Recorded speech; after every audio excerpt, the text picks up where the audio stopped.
Praise the Lord. Hallelujah. Good morning. క్రీస్తునందు ప్రియులారా, ఈ ఉదయ కాలంలో మరొక నూతన వాగ్దానంతో మనము ఈరోజు ప్రారంభించుకుందాము.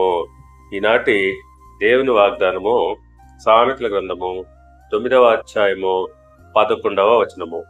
నా వలన నీకు దీర్ఘాయువు కలుగును.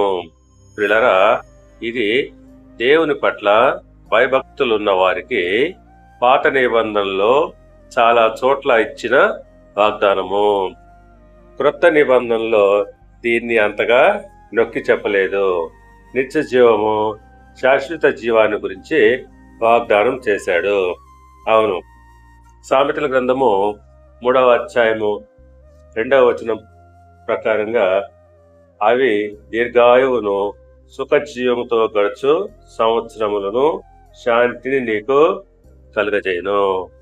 అవును, దేవుని ఆజ్ఞలను గైకొని వాటిని పాటిస్తూ క్రమశిక్షణ పూరితమైన జీవితం గడిపే వారికి అవి దీర్ఘాయువును ఇవ్వగలదు.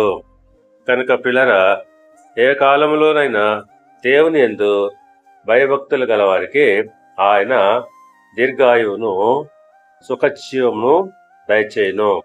దేవుడు మిమ్మల్ని దీవించి ఆశీర్వదించి వర్ధిల్ల చేయునుగాక. ఆమేన్.